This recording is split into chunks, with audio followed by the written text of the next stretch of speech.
And he wrote this prayer as well. So it's not so I'm sticking to Queen Kunti. And please repeat. Krishnaya Vasudevaya. Krishnaya Vasudevaya. Devaki Nandanaya Cha. Devaki Nandanaya Cha. Nanda Gopa Kumaraya. Nanda Gopa Kumaraya. Govindaya Namo Namaha. Govindaya Namo Namaha. Janma Karma Cha Vishvatman. Janma Karma Cha Vishvatman. Ajasya Kartur. Ajasya Atmanaha. Atmanaha. Tiryan. Niryan. Nirishishu. Nirisheshu. Yadhashu. Yadashu. Tad Atyanta. Tadatyanta. Vidanbanam. Sambanam. Hare Krishna, Hare Krishna. Hare Krishna, Hare Krishna. Krishna Krishna, Hare Hare. Krishna Krishna, Hare Hare. Hare Rama, Hare Rama. Hare Rama, Hare Rama. Rama Rama, Hare Hare. Rama Rama, Hare. Om Namo Bhagavate Vasudevaya. Om Namo Bhagavate Vasudevaya. Om Namo Bhagavate Vasudevaya. Om Namo Bhagavate Vasudevaya. Om Namo Bhagavate Vasudevaya. Om Namo Bhagavate Vasudevaya. Okay, so Archana's here, and then we'll just build up as we go along. Just introducing Jai Shri Krishna to Madan Mohan Prabhu at the top here, top right. He's Archana. Are you there, Archana? Archana, are you making those bakris?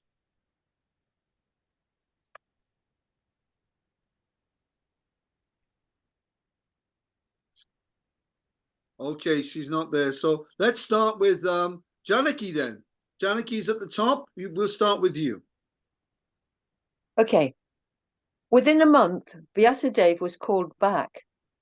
Once again, he came from his austerities and appeared in a repulsive condition. Satyavati led him to Ambalika's bedchamber, and the sage at once entered. Even though she had been warned by her sister what to expect, the princess was still struck with horror when the grim ascetic approached her. She turned pale with fright, although she kept her eyes open as she conceived. Vyasadeva then said to her, "As you have turned pale upon seeing me, so your son shall also be pale. He will therefore be named Pandu, the Pale One." The rishi then left the room. He met his mother outside, and she asked about the child. Vyasadeva replied to her that a greatly powerful boy would be born, but he would be pale. Okay, Gemma. Satyavati looked querulously at the sage. The child would be pale. What did that mean?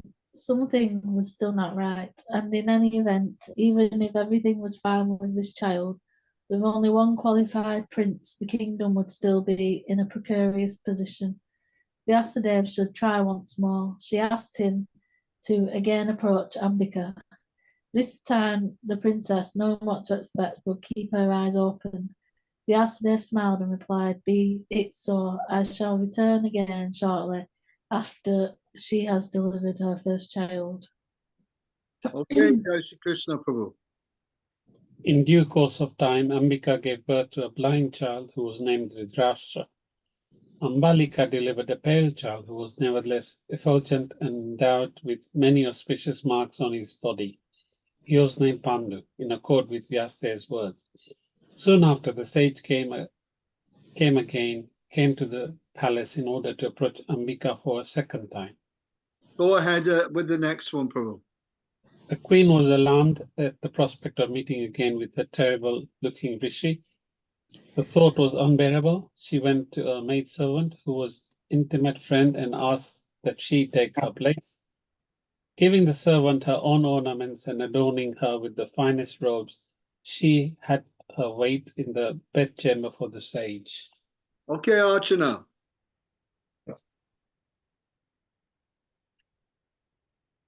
Okay, Janaki. Although he knew everything, the Rishi entered the chamber as before. As soon as she saw the exalted sage, the maidservant rose up respectfully. She bowed at his feet and had him sit down comfortably. After washing his feet, the girl offered him varieties of delicious food. Vyasadeva was pleased. After laying with the girl, he said, "Dear child, you shall be a maidservant no longer. Your son from our union will be wise, fortunate, and the foremost of all intelligent men upon this earth." Okay, who knows who the son of Amba's maidservant is going to be? Bhishma? No, Oh, Vidur. Vidur. And who was Vidur? What was he? Who was he an incarnation of? To show there.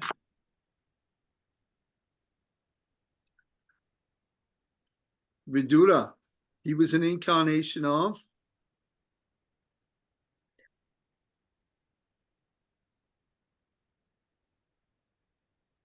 I'll give you a Mother Mohan Prabhu. He'll know. Come on, Mother Mohan Prabhu.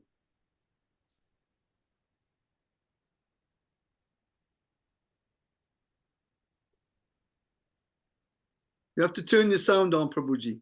Okay, sorry. He was the incarnation of Yama, who had received a curse from a rishi. Mundaka Rishi, yes. He was received that curse because he was not, he was below the age of 5. We don't create karma until the age of 5. The human being is karma free up to Kumaram.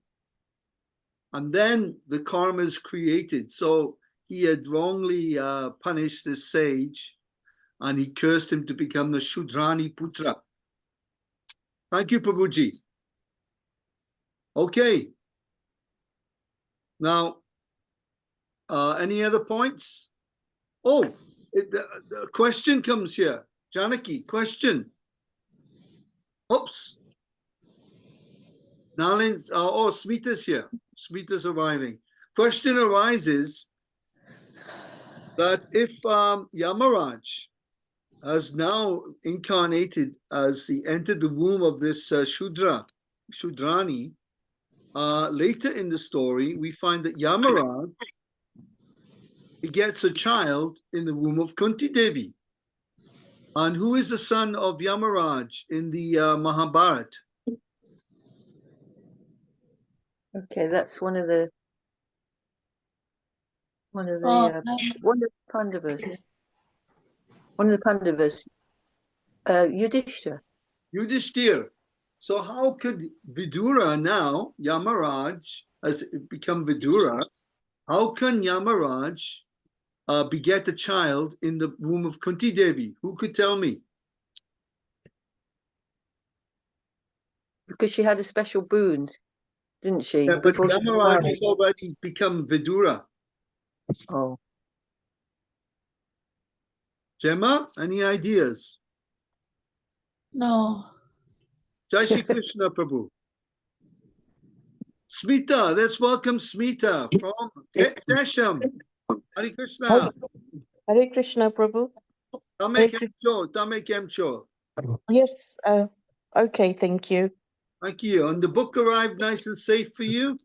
Yes, it did. Thank you. Just to know that we're on what page are we on, Jai Shri Krishna Prabhu? 11. 11. Page 11.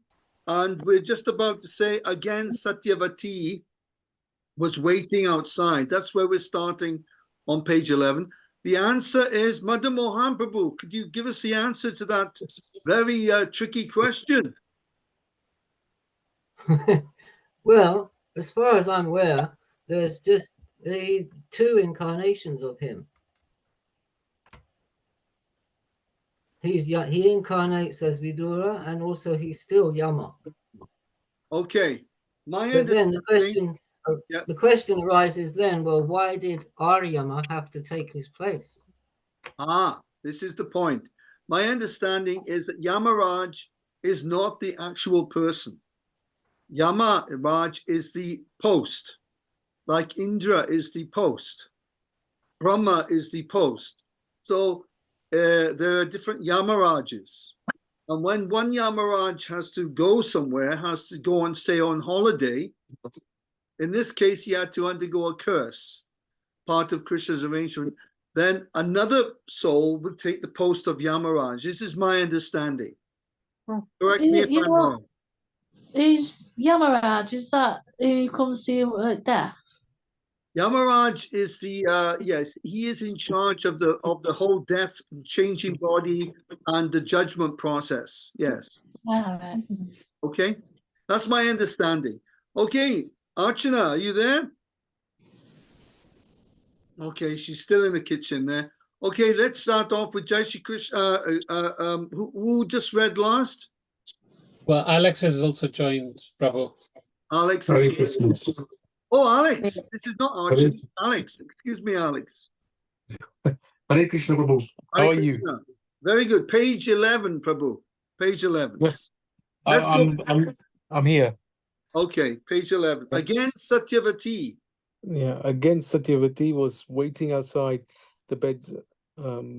Again, Satyavati was waiting outside the bedchamber. Vyasadeva told her the queen deceived me and sent instead her servant. That simple girl received me with all respect. She will therefore bear an auspicious child. I shall now go and continue my asceticism. I will return when you need me again, but my dear mother, I will not beget any more children. Vyasadeva vanished, leaving Bhishma and Satyavati reflecting on his words. Yes, Janaki. Me.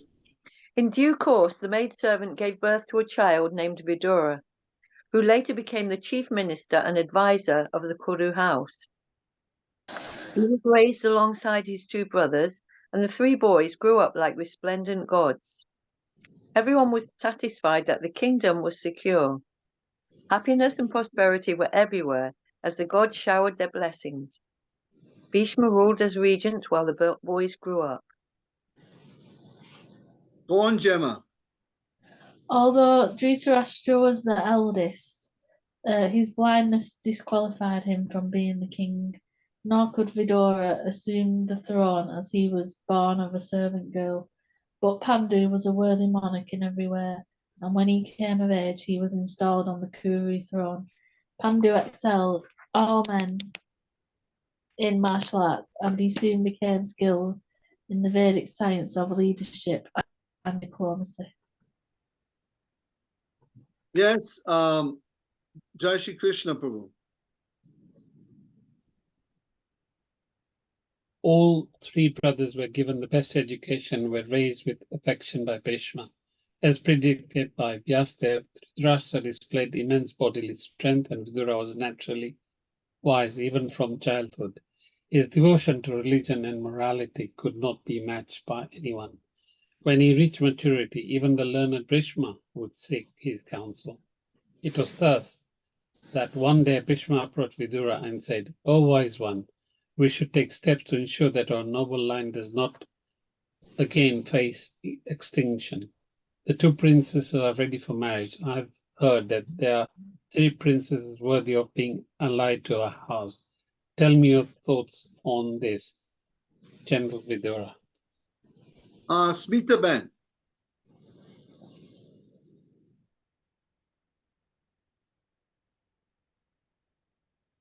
Hello? Yes, Smita, go ahead.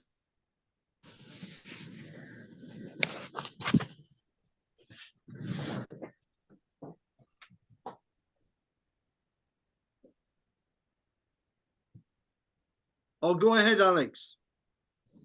Hare Krishna. Bhishma said that there was a princess in the Yadu kingdom named Kunti, another named Gandhari, who was a daughter of the mountain king Suvala, and a third princess named Madri. In the southern land of Madra, he suggested that two of these girls could be sought for Bandu and the other for Dhritarashtra. And another one? Okay, Vidura folded his hands and replied, "My lord, you are our father, protector, and preceptor. You should do whatever you feel is proper for the welfare of our dynasty." Hare Krishna. Sorry, Prabhu, I didn't realize that my thing was on mute, my speaker. Go ahead then. Bhishma paced up and down. Go on. Sorry, Bhishma sat in thought. No? Bhishma, Yes. yeah, okay. It's still slightly different online. I'm finding it's slightly different online. So go ahead, Smita.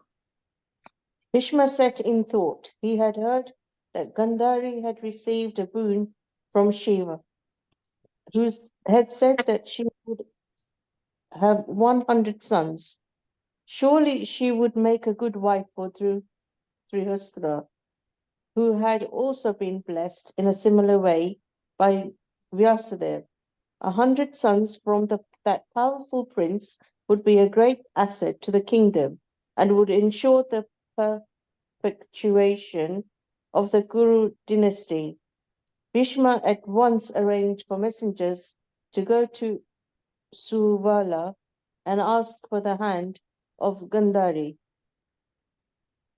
So what's happening here? Who can tell me what's happening over the last few paragraphs? Who can just sort of summarize this?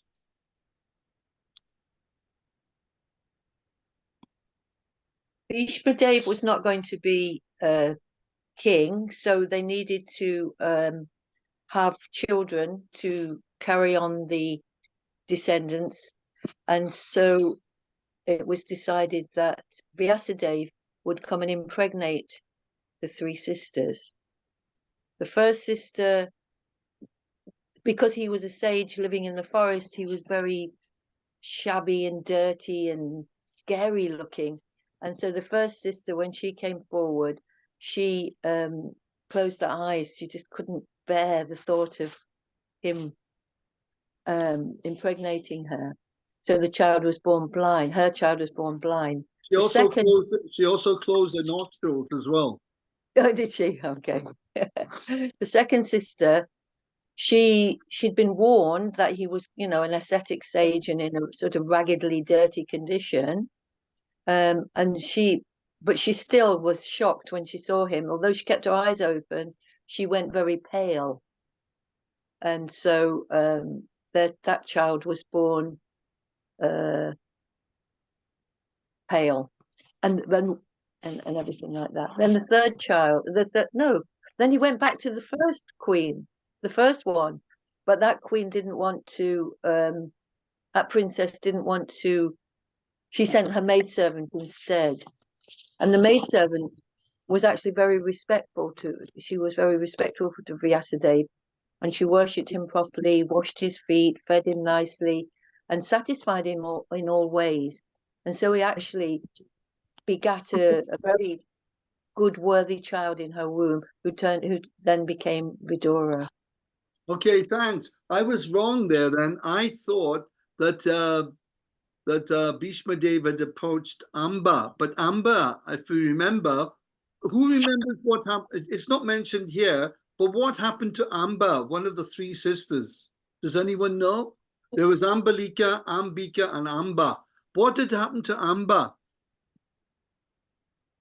She I think Krishna Dharma does.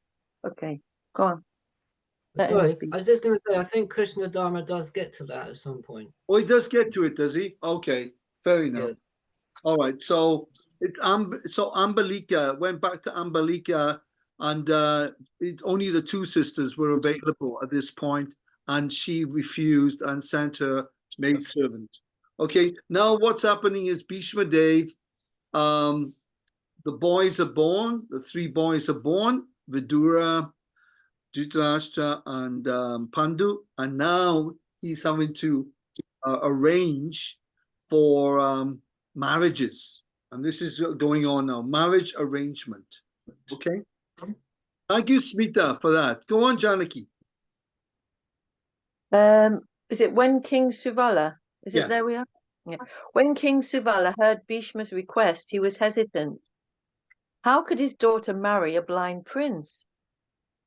But Suvala reflected on the possibility. Dhritarashtra belonged to the glorious Kuru house. They had ruled the world for thousands of years.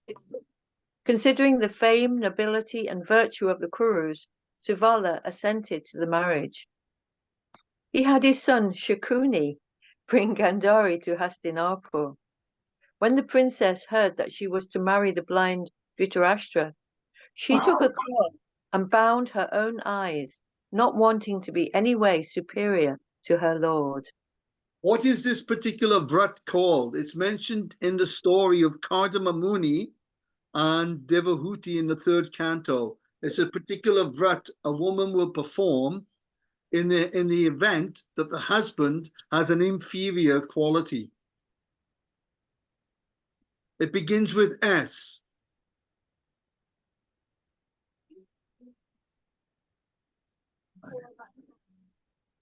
It's a special vow that a woman will take in order for the marriage to be successful. Prabhupada explains all these things, that the man has to feel, even if he isn't, even if he is inferior, he has to feel that he's superior to the woman in order to lead the family and to have self-esteem. If the woman is dominating the man, the marriage, Prabhupada said, the marriage will fail. It's not sati, is it? No, it's a vrat. Madan Mohan Prabhu, do you remember Devahuti Kardama Muni? The vrat. No, I don't remember any particular called, vrat they it's did. called Samana Vrat. Okay. Samana Vrat. And this Samana, Sama means equal. Sama, you know, etc.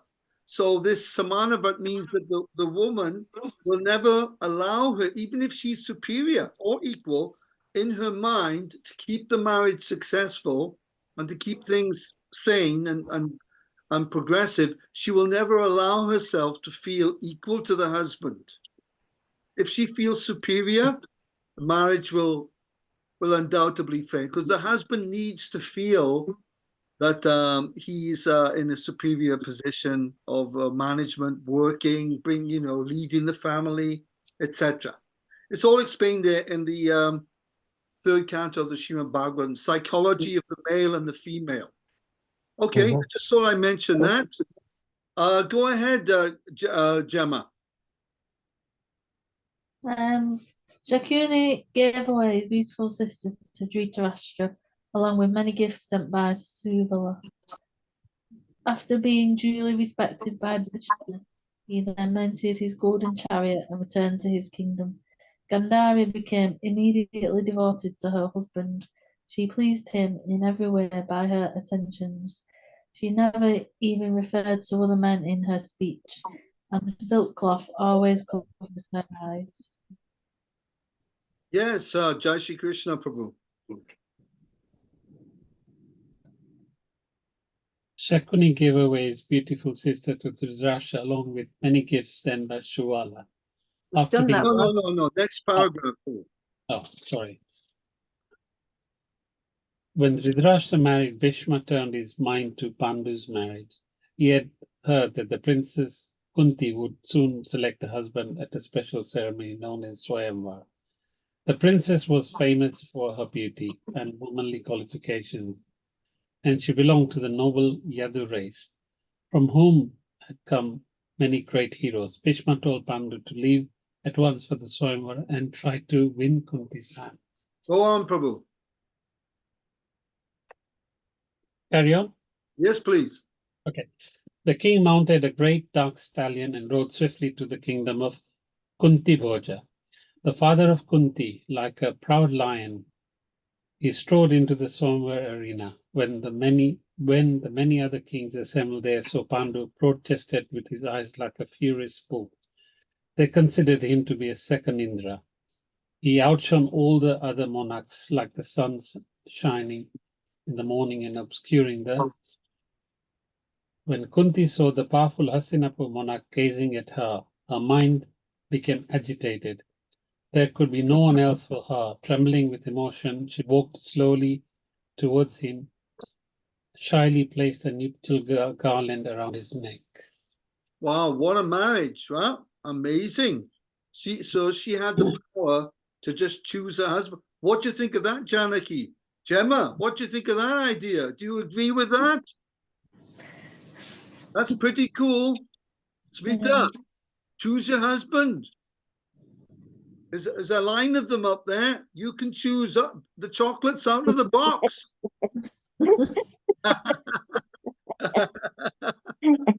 Very nice idea. Very nice. Okay, Alex, go on.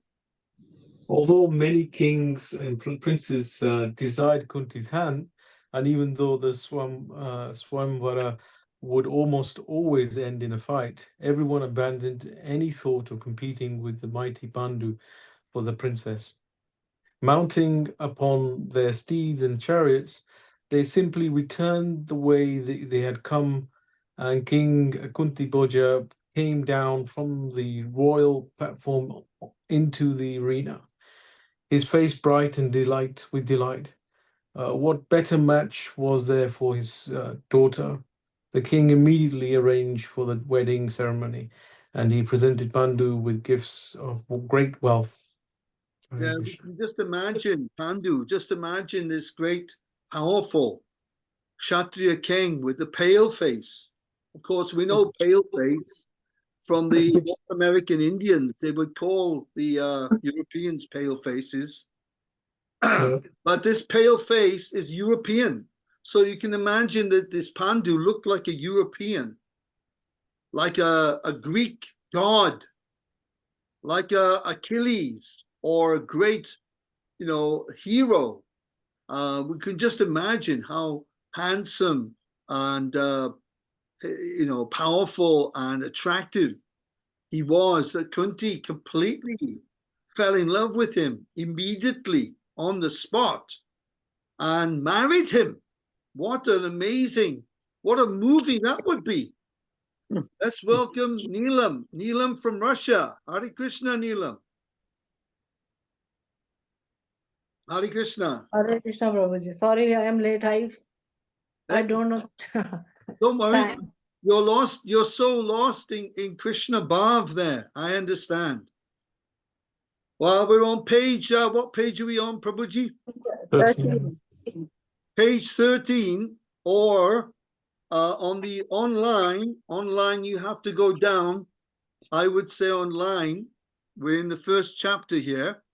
So you have to go down now. Oh, Jai Prakash is showing you on the notes, on the chat. Click on chat and you'll find it online. We're a good 20 chapters in, I think. 20 paragraphs, excuse me. If you copy that and put it and do Control F on the Veda base, you'll get to that point. Okay, Gemma, carry on.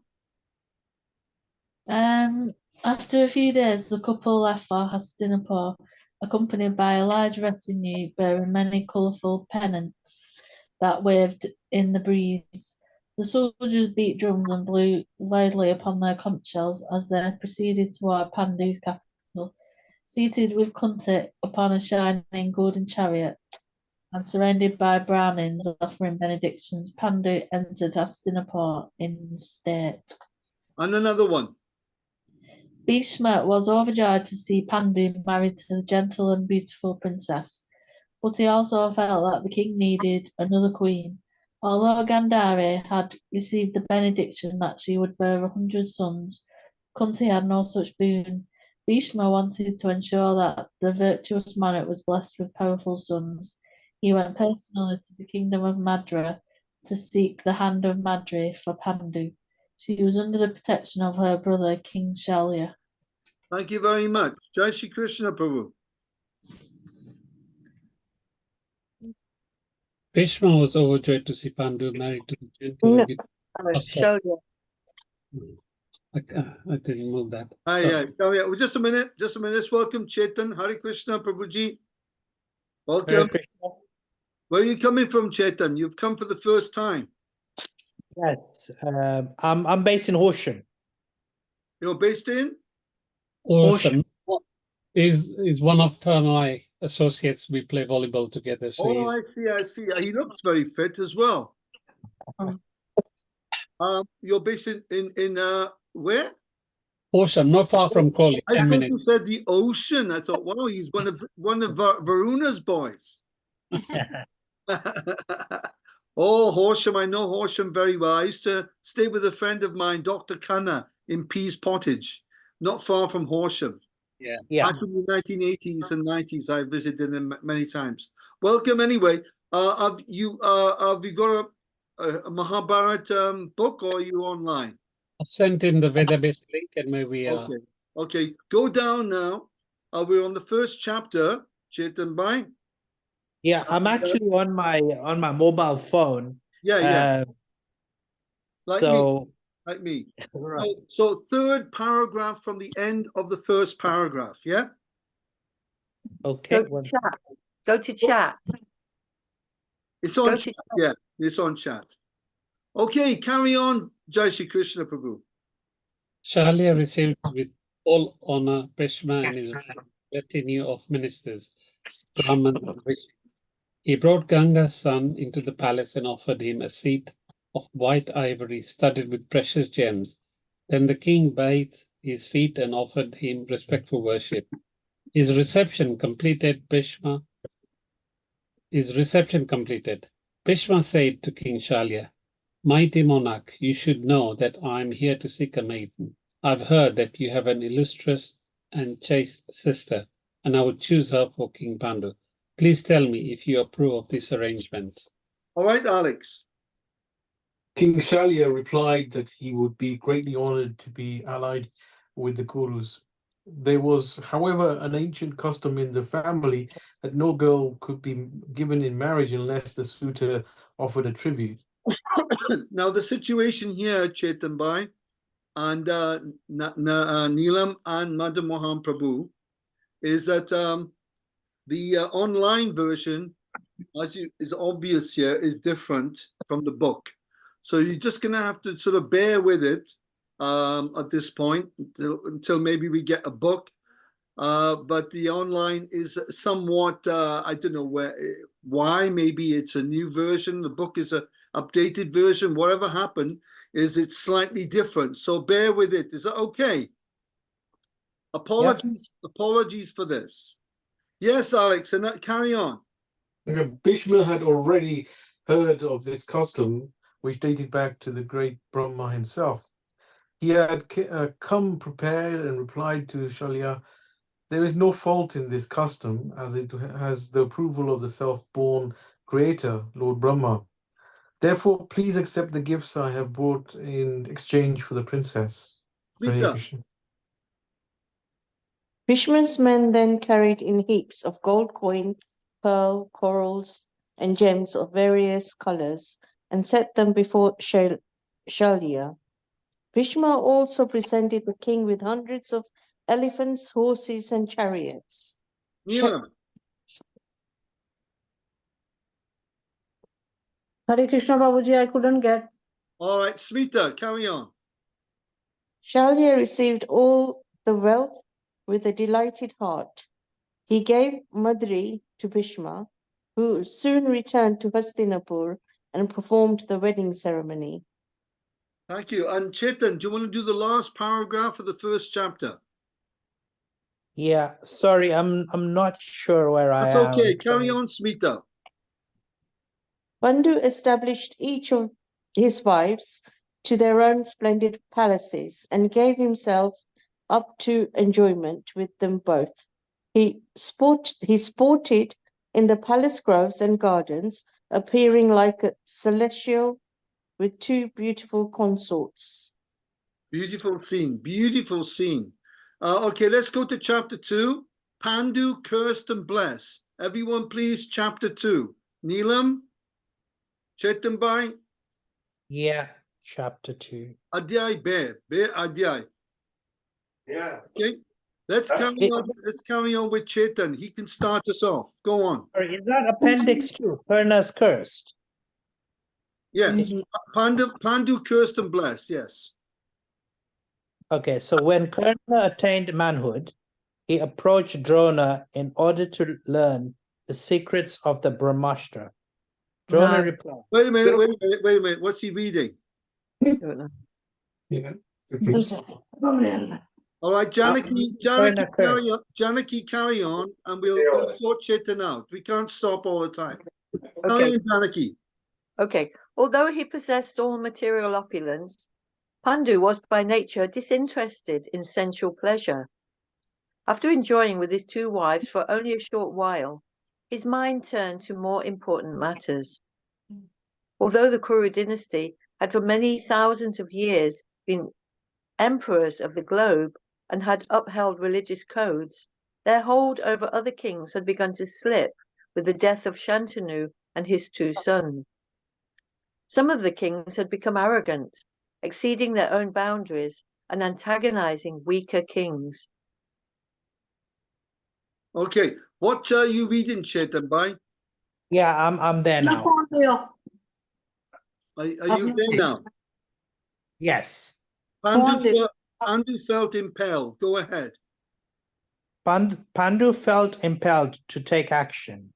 Going before Bhishma, he said, "My lord, our dynasty greatness has suffered diminution. The world is staying from the path of righteousness established by our ancestors. Irreligion is rising. It is my duty to our noble house, and indeed to the Supreme Lord himself, to go out and check the offenders." Go on, Gemma. Bhishma smiled. Here indeed was a worthy descendant of the great Bharat, after whom the very earth had been named. He replied, "Your desire benefits our line and is praiseworthy in every way. Take blessings from the Brahmins and leave with an army. May victory attend you." Yes, Jashi Krishna. Pandu quickly assembled a vast force consisting of infantry, horsemen, elephants, and chariots. As he left Hastinapur, he looked like the king of gods, surrounded by his celestial army. Pandu marched to the east and defeated the king of the Saras, who was becoming averse to Hastinapur's rule. Moving south towards Magadha, where the powerful king Dirga was assailing many surrounding countries, Pandu attacked the proud king at his capital, Rajgriha, and killed him. Thank you, Alex. After that, Pandu subjugated several other warlike kings. He ranged across the globe like a fire, his far-reaching arrows and the splendor of his weapons resembling brilliant flames. As his fame spread, monarchs submitted without resistance. Soon the entire world's kings recognized him as the most powerful ruler on earth. They bowed to him with joined palms and offered tribute of various kinds. Hare Krishna. Gita. After this 1-year campaign, Bandu returned to his capital with the wealth he had obtained. All the Kurus with Bhishma had their head at their head came out to greet him. They viewed with delight the train of elephants, oxen, camels, horses, and chariots, all laden with riches and stretching further than the eye could see. Bandu presented to the Kuru elders precious stones, pearls, coral, gold, and silver piled in heaps, along with millions of cows, horses, and other animals.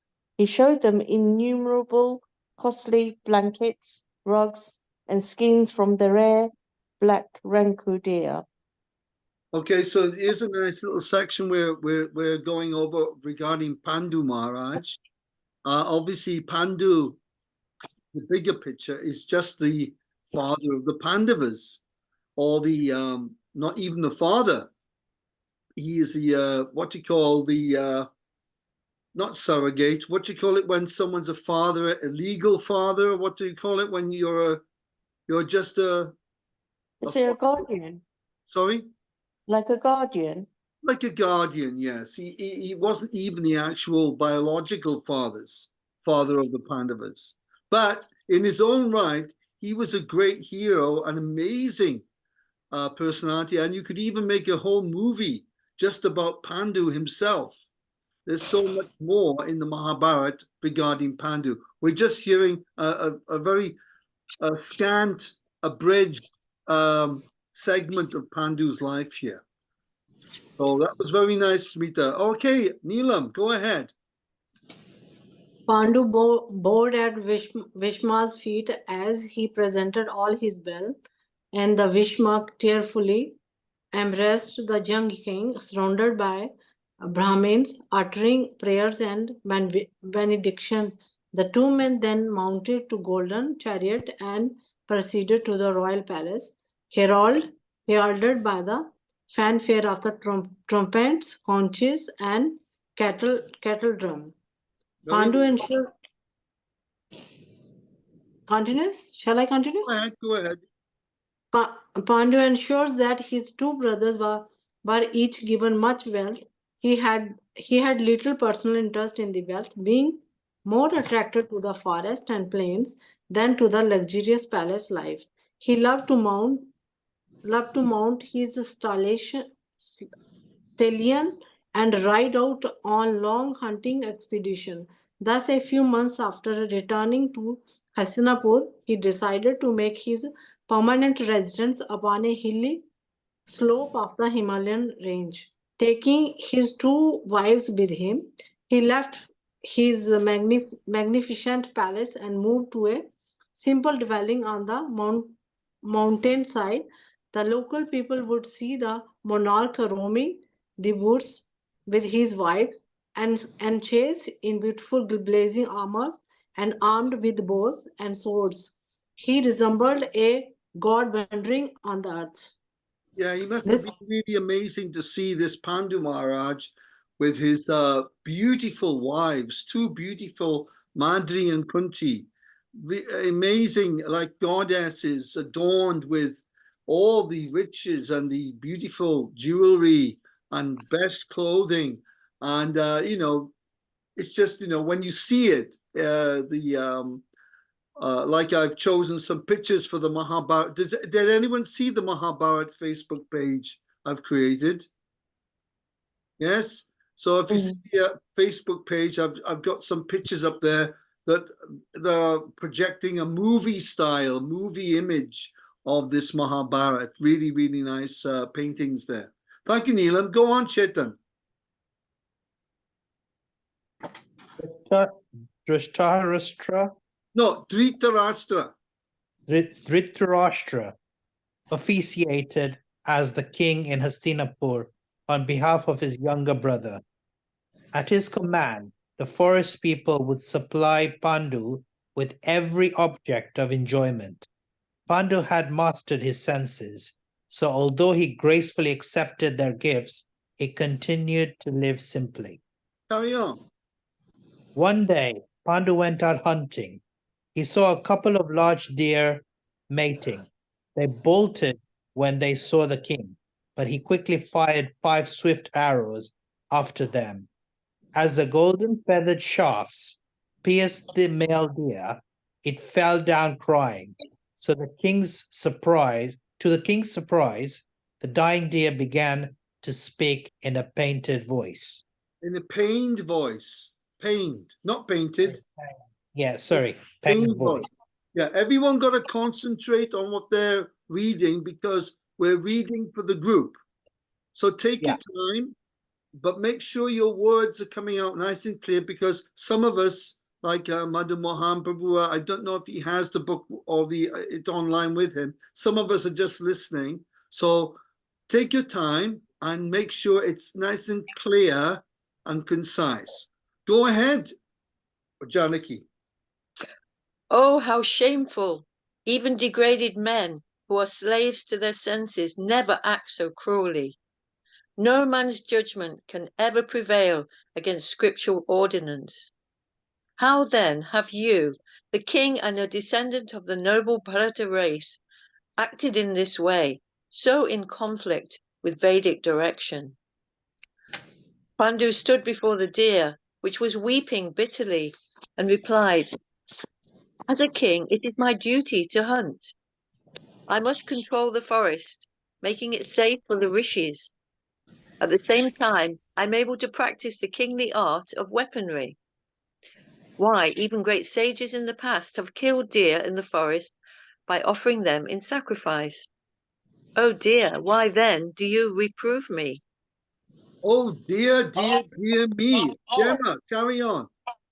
The deer replied that it did not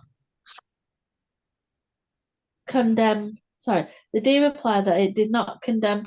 for injuring it, but for not taking into consideration that it was mating. The animal then told Pandu that it was a rishi named Kindama. He had assumed the form of a deer to mate with his wife in the woods. The rishi had no dwelling and could not unite publicly with his wife in a human form. He had therefore transformed himself and his wife into a deer. The king had killed him just as he was about to beget a child in his wife's womb. Kindama continued, "No creature should be attacked at the moment of intercourse. Your act was cruel and sinful, and is liable to lead you to hell. It is especially reproachful as you are a king and are meant to chastise the wicked and protect the tenets of religion." Thank you. Jai Shri Krishna, Prabhu. Pandu gazed at Kindama. In shocked silence, the sage had spoken correctly. It had certainly been simple to shoot at the deer as it mated. How had he allowed himself to be so overcome with passion, and what would come from having killed a rishi? This was calamity. The king gazed downward, sunk in shame and regret. Seeing Pandu's crestfallen condition, Kindama said, "You need not fear the sin of killing a Brahman, as you did not know my true identity. But as you killed me when I was indulging in pleasure, so too shall you meet your death at such a time." Yes, Alex, Prabhu. The Rishi wanted to free Pandu from his sin. By cursing the king, Kindama knew that the Pandu would immediately receive the reaction for his misdeed and thus not have to suffer after death. Struggling to speak as his lifeblood ebbed away, Kindama uttered his fearful imprecation. "When next you approach your wife out of desire, you will immediately fall dead. O king, as I was plunged into grief when I was happy, you shall also meet with grief at such a time." Hare Krishna. Peter. The deer then gave up its life. Bandhu stood for some moments, unable to move. As he gazed at the deer's dead body, hot tears ran down his cheeks. Gathering his wits, he returned to his hut. He immediately told his wives what had happened. Afflicted by sorrow, the king cried aloud with his two queens. He condemned himself again and again, holding his head and lamenting. Bandhu spoke in an anguished voice. "I have heard that my father, although born of a virtuous man, was himself a slave of lust and died as a result. Having been begotten in the wife of a lustful king, I too have become afflicted with lust. I have become devoted to sin. My life is simply spent in killing innocent creatures. The gods have forsaken me, and I stand cursed." Now, question arises here. Who is Pandu referring to as his father, who was addicted to lust, etc.?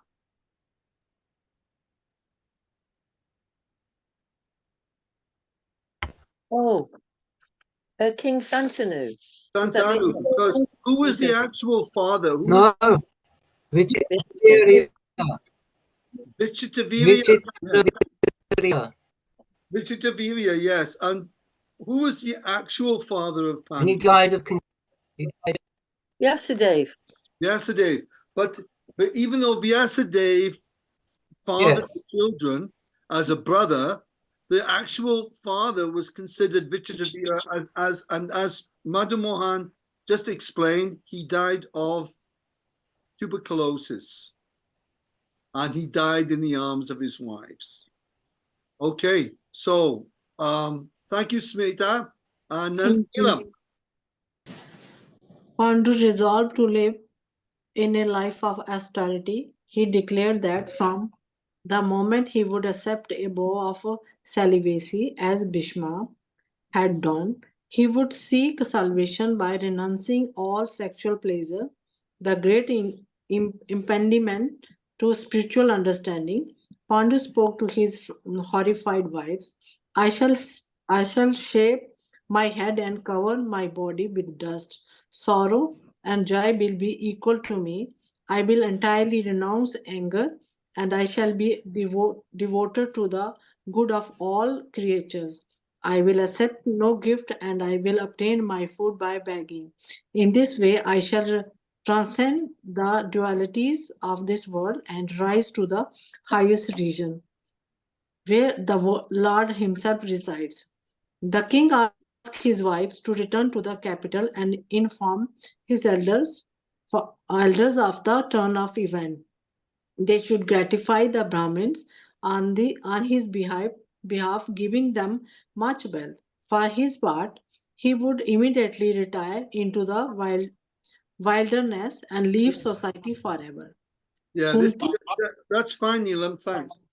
That's an amazing turn of events. I mean, this is extreme. Like for a Kshatriya, we talked about Bhishma Dev taking that vow of a Kshatriya in the Rajagun. They're situated firmly in the mode of passion.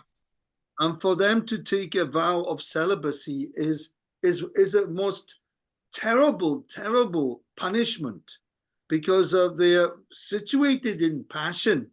They're situated, the Brahmins are sattvic, but these Kshatriyas, the real ones, they were totally in the Rajagun, and they had to have not one wife, but many wives to satisfy their passion.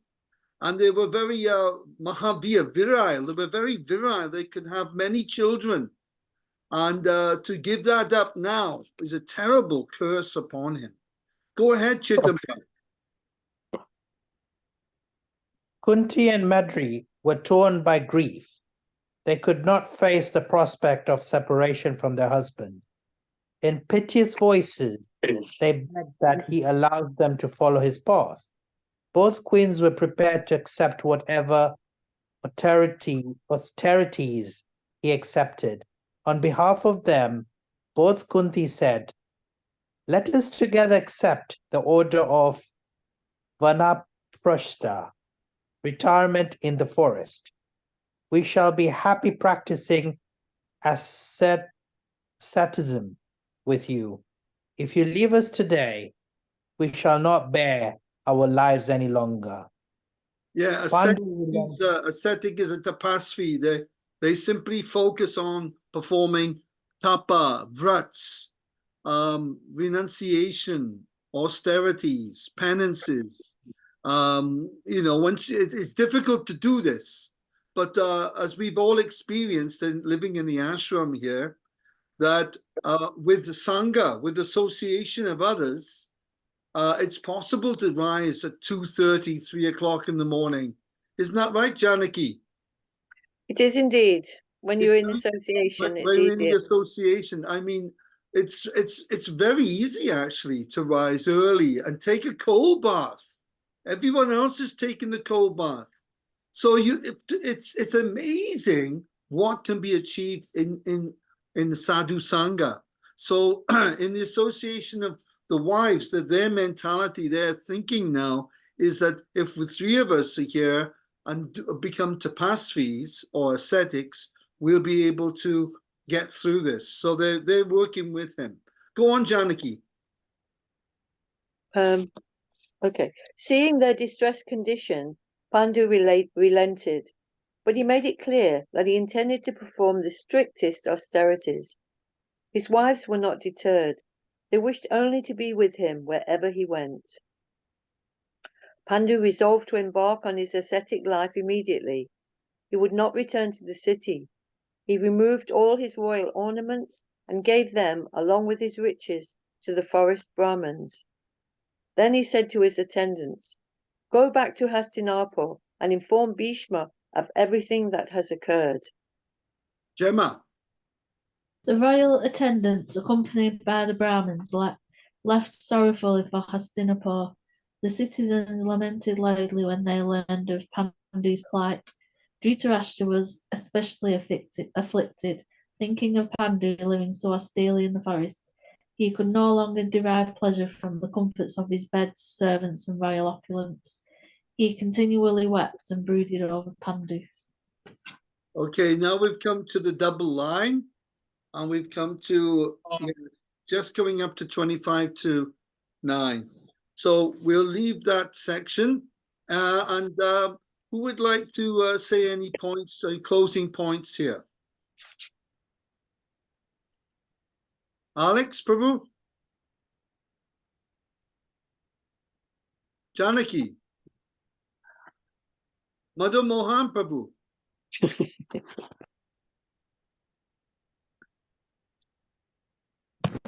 Prabhu, can I ask a question? Sorry, I was in mute. Yes, yes. So when Bandhu basically says, "I shall transcend the dualities of this world," what's he specifically referring to? The dualities of this world, he was focusing on Brahman realization. Most of the kings, like Dhritarashtra, they would focus on Brahman realization. And then from Brahman, they would then advance to Paramatma and to Bhagavan. As explained in Srimad Bhagavatam 2:1-11, Vadanti tat tattva vidas. This is the general procedure. Like Dhritarashtra, when he entered into Samadhi, he focused on Brahman realization. So the dualities in that case would be Maya and the Brahman, right? No, dualities are heat, cold, success, siddhyo, siddhya, siddhyo, success, failure, etc. These are dualities. To be samatvam yoga uchyate. Samatvam means that in yoga you're equiposed in heat, cold, pain, pleasure, success, failure, etc. That's what the dualities are, Prabhuji. Samatvam. But why would you want to transcend those? Those will be part of Brahman, right? In terms of what Krishna has given to us, right? Why would he transcend that? Because it's painful to be situated in duality, Prabhu. Duality creates pain. Okay. That's why Krishna, he says we have to rise above these modes of nature. Trigunya Vishaya Veda, Nishtraigunya Bhavarjuna. He says we have to rise above the dualities because we get affected by them. And be situated in Brahman. And in Krishna consciousness, Brahman means Para-Brahman. For the Mayavadi, for the impersonalist, Brahman means the impersonal Brahman. Both are attainable, both are recommended, but to say that the impersonal Brahman is higher than Para-Brahman, that is offensive. Therefore, they call Mayavadi. So Pandu was a Mayavadi. That's what I was trying to No. A Mayavadi is offensive to Para-Brahman because he doesn't equate, he says that Brahman is superior to Bhagavan. A Brahmavadi, he understands that Brahman is subordinate to Bhagavan, but they will aim for Brahman realization first. That's the difference. Okay. Thank you. Hare Krishna. Thank you, Chetan Bhai, for coming. Abar Bhai. Pleasure. You're welcome. I'll be better prepared next time. No worries. You did really well. Fantastic. Thank you, Jai Shri Krishna, for bringing Chetan is a Velabi name, Chetanast. Krishna says there in Bhagavad Gita 1857. Neelam, what is 1857? Chetana Sarvakaramani. जैसे Chetana Sarvakaramani, Mai Sanyasya Mat Parahat. Buddhi Yogam Upashritya. सततम Mat Chitta Satatam Bhava. give me some time, I will repeat all. Sorry, Prabhuji. Neelam has learned about 60, 70 shlokas with us. Thank you very much. Thank you very much for joining. We'll see you next Tuesday. Thank you. Hare Krishna. Hare Krishna. Hari Bol. Hare Krishna. Thank Hari you, Bol. Madan Mohan Prabhu, for coming. Thank you, Prabhuji. Thank you, Prabhuji.